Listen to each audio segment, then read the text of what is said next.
You're doing this on purpose, aren't you? You know how upset Amy is, yet you bring a man to the house? Are you trying to make her die of sorrow? Can you be any more shameless? Why weren't you the one who got assaulted, huh? No one bothered to listen to my explanation then. This time around, I cut Mom off to say, I have a surgery scheduled today. I can't go back. If you want me to help call the police, I can do it now. If Amy wants an abortion, I can perform the procedure for her. Other than that, I can't help with anything. Mom was livid, but I dropped the call before she could blow up at me. I'd heard enough of her cruel rebukes in my previous life. I didn't want to hear a single word more now. 3 days passed before I decided to go back there. But before that, I purposely called Mom in front of Eric. Eric tensed up the moment he heard that something had happened to Amy. His forehead became tightly knitted with concern. He was the one who wanted to take me out for a movie, but he immediately changed his mind. Cheryl, how can you still be in the mood to watch a movie when Amy is so upset right now? You should care about her more. I never knew you were this heartless. I'm so disappointed in you.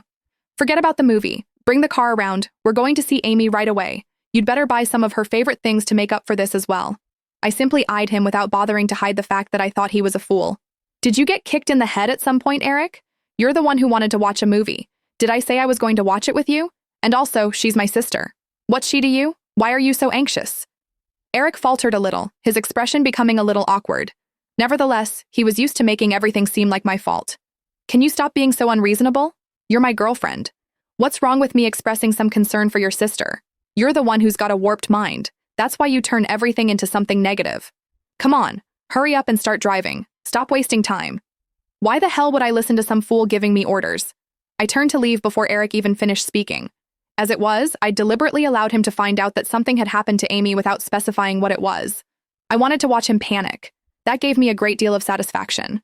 Eric chased after my car for over a mile, inhaling a ton of exhaust fumes before finally stopping and angrily hailing a taxi. Such was my luck. Eric, who was supposed to be my boyfriend, didn't like me at all. He only pursued me because he had a thing for Amy. Since she didn't care for him, he settled for his second best option. If he couldn't be her man, he'd be her brother-in-law and use that identity to continue staying by her side. But what about me? Why did I, a completely innocent bystander who'd done no wrong, have to be subjected to such disrespect from them? When I got to the door, I heard Amy wailing her heart out.